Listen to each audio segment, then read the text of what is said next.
लेकिन जब कभी कोई रिसर्च आज से 100 साल बाद करेगा तो ये तो समझेगा कि हिंदुस्तान में उस वक्त की हुकूमत में कम से कम चंद लोग इन चीजों पर अपना पक्ष रखते हैं। चुनाव होता है, सरकारें आती हैं, सरकारें जाती हैं।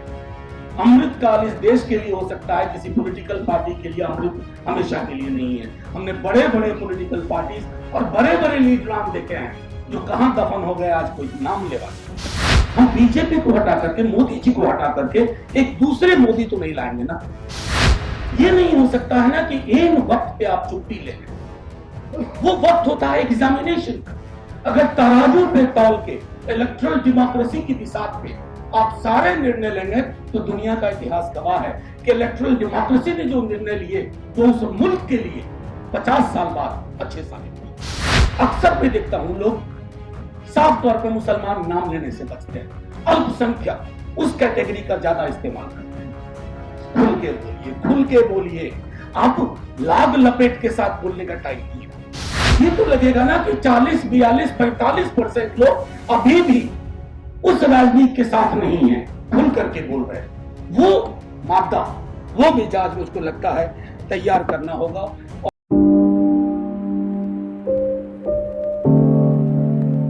और हमारे साथ आजकल हम लोगों की दिक्कत भी यही हो रही है कि हमदर्दों से बात करता है और वो दर्द बार बार बयां होता है और हमारे ही बीच रहता है। मैं इससे पहले की 2-4 बातें कहूं। नरगिस जी को पहले भी सुना है, खालिद से तो मैं पहले भी मिला था, आपसे नहीं मिला था। और आपसे जिस हालात में ये दूसरी मुलाकात है, और दोनों ही बार जब आपने छोटी छोटी चीजें जो युगन भाई कह रहे थे कि आम लगेंगी आपको, कि रात को कोई घर पे नॉक नहीं कर रहा है, जो वक्त खालिद के आने का हुआ करता होगा आमतौर पर शाम को, या ईद बकरीद हो या कोई पर्व त्योहार हो या बच्चों की सालगिरह वगैरह हो, तो ये दर्द नरगिस आपका भी है और तमाम उन खालिदों का है जो इसी हालात में जेल में है। तो खालिद मेरे लिए प्रतीक भी है। वो प्रतीक है उन तमाम युवाओं के लिए, छात्रों के लिए जो सिर्फ इसलिए जेल में है, और माफी के साथ कहता हूं कि वो मुसलमान है। बड़ा मुश्किल है ये कहना। सलमान साहब, मैं हाल में सदन में चर्चा हो रही थी, मैंने एक एक करके नाम लिए थे, ये सारे नाम, और ये नाम लेना जरूरी था, पार्लियामेंट के रिकॉर्ड में जाना जरूरी था। हम आज हार जाएं, लेकिन जब कभी कोई रिसर्च आज से 100 साल बाद करेगा तो ये तो समझेगा कि हिंदुस्तान में उस वक्त की हुकूमत में कम से कम चंद लोग इन चीजों पर अपना पक्ष रखते थे। हमें अब वर्तमान से ज्यादा आने वाले इतिहास की भी चिंता है। जिस देश में बुलडोजर सेलिब्रेट किया जाए, और माफी के साथ कहता हूं सलमान साहब, आपने कहा कि हम सबको इकट्ठा होना। बीजेपी के खिलाफ पॉलिटिक्स के लिए अगर बीजेपी की फोटोकॉपी, हेजी फोटोकॉपी बनेंगे तो मुश्किल होगी। फिर क्यों हटे बीजेपी, बरकरार रहे उसी तेवर के साथ। हम बीजेपी को हटा करके, मोदी जी को हटा करके एक दूसरे मोदी तो नहीं लाएंगे ना। और अभी हाल में मैंने योगेन भाई का एक आर्टिकल पढ़ा, योगेन भाई आर्टिकल पढ़ा या इंटरव्यू में देखा, आपने एक बड़ी अच्छी चीज कही कि बीजेपी से अलग पार्टी होने का मतलब नहीं है कि वो बीजेपी की विचारधारा के विकल्प के रूप में भी। आज हम सब दिल्ली में हुई गिरफ्तारी के विरोध में हैं। हमें लगता है कि सीबीआई आनुषंगिक संगठन की तरह व्यवहार कर रही है, लेकिन हम दिल्ली दंगों के दौरान के भी सच को आज याद रखें। यह नहीं हो सकता है ना कि एक वक्त पे आप छुट्टी ले लें। वो वक्त होता है एग्जामिनेशन का। अगर तराजू पे तौल के इलेक्ट्रल डेमोक्रेसी की बिसात पे आप सारे निर्णय लेंगे तो दुनिया का इतिहास गवाह है कि इलेक्ट्रल डेमोक्रेसी ने जो निर्णय लिए वो उस मुल्क के लिए 50 साल बाद अच्छे साबित नहीं हुए, 30 साल बाद अच्छे साबित नहीं हुए। ये तय तो करना होगा हमें। अक्सर मैं देखता हूं लोग साफ तौर पर मुसलमान नाम लेने से बचते हैं, अल्पसंख्यक उस कैटेगरी का ज्यादा इस्तेमाल करते हैं। खुल के बोलिए, खुल के बोलिए। आप लाग लपेट के साथ बोलने का टाइम नहीं रहा। खुल के अगर आप नहीं बोलेंगे तकरीबन 20% की आबादी है, यानी कि 5 व्यक्ति के घर में एक व्यक्ति मुसलमान है।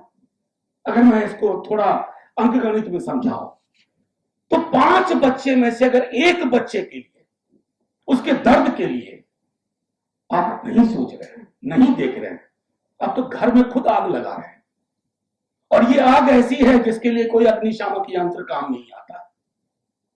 फिर हम सब बैठ करके कब्रिस्तान में बैठ करके कहेंगे कि ये क्या किया हमने अपने साथ, अपने देश के साथ।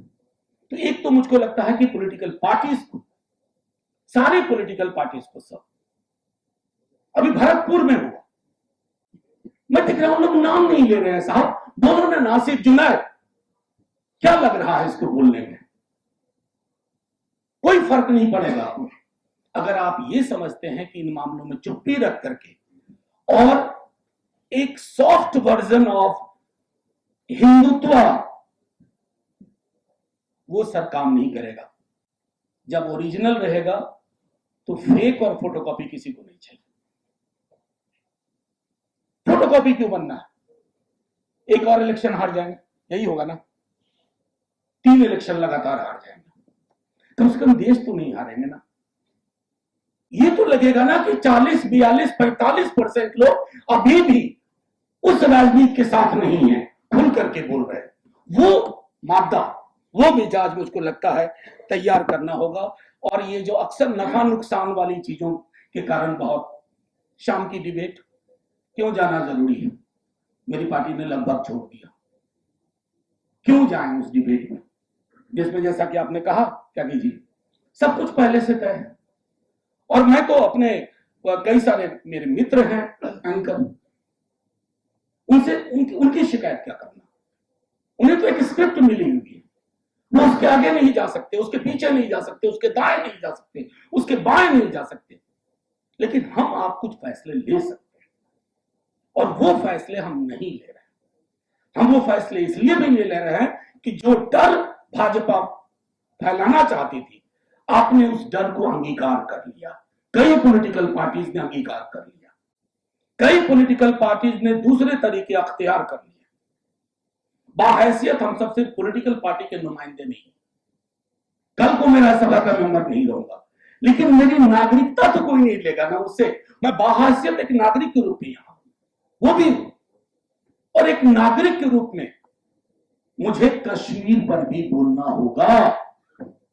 एक नागरिक के रूप में मुझे दलितों पर बोलना होगा, क्योंकि शेक्सपियर का कहना, वो जो है ना, अभी आ जाए वो इंडिया में, कहते थे ना कि there is nothing in name, please come here, we have everything in name and something more in surname.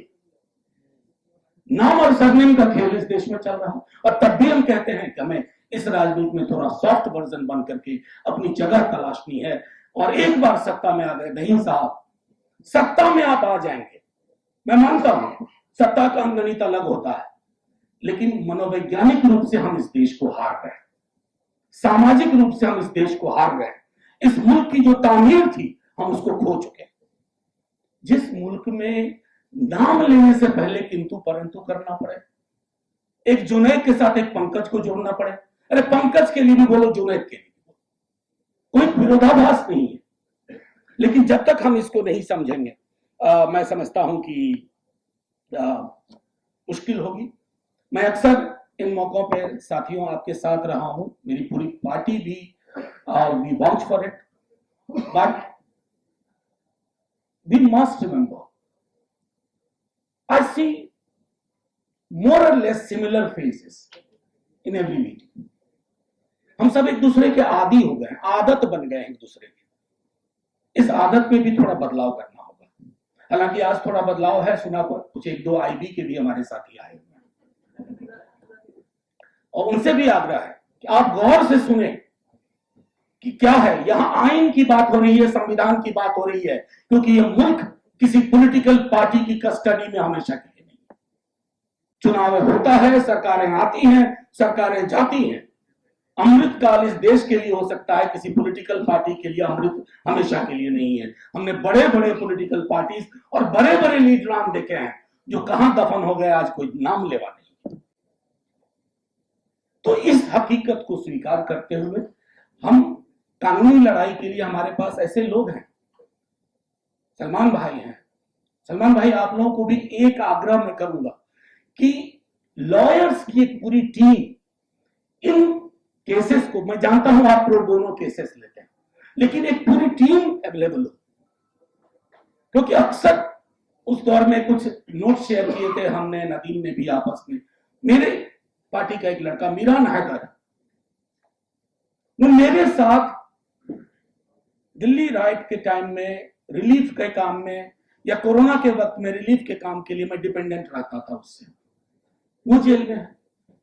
मैं लाइटर वेन में कहता हूं, उसको अगर कमरे में एक मच्छर के साथ छोड़ दो तो मच्छर नहीं मार सकता, और आपने उसको कॉन्स्पिरेसी में डाल दिया। जो ख्वाब में उसने कभी नहीं सोचा वो आपके ख्वाब में आ गया। जो बता रहे थे योगेंद्र भाई, फेरी टेल पे पूरी की पूरी आपकी जांच चल रही। तो मैं ज्यादा वक्त नहीं लूंगा, सिर्फ इतना कहूंगा नरगिस, आपका पेन ये आपका व्यक्तिगत नहीं रहा, ये इस दौर का दर्द है, ये हम सब का है। हम डे टू डे लेवल पर आपसे मिल नहीं पाते हैं, बात नहीं कर पाते हैं, लेकिन इतना जरूर बताते हैं कि इस दौर में भी एक बहुत बड़ी आबादी, और मानिए जितनी आबादी वोट करती है बीजेपी को, उससे बड़ी आबादी आपके दर्द के साथ है। बस ये है कि वो जो बड़ी आबादी है ना, जो आपके दर्द के साथ है, वो इन दिनों थोड़ा चुप ज्यादा रहने लगी है, सड़कों पे आना बंद कर दिया है, वो रवायतें बहाल कर रही होंगी। इस ऑडियंस में भी मैं देख रहा हूं जो अलग अलग मुद्दों के लिए एमकेएसएस के हमारे साथी लोग भी हैं जो लड़ते रहे। तो अब हम सबको भी लड़ाई को एक मान लिया जाए कि परमानेंट है, कि अब हमारा यही काम है कि हम लड़ाई करें। लड़ाई बोले तो मैं आईबी के साथियों से कहता हूं, लड़ाई का मतलब यहाँ कतई भी गन लाठी वाठी से नहीं है, ये एक वैचारिक लड़ाई है। हाँ, मनु मानेसर वाला नहीं है, एक वैचारिक लड़ाई है। और ये लड़ाई इस बात के लिए है, अदीब साहब को यह ना कहना पड़े कि मेरे वालिदैन ने बिस्तर बंद क्यों खोल लिया था, क्यों यहां रह गए थे। शुक्रिया, जय हिंद।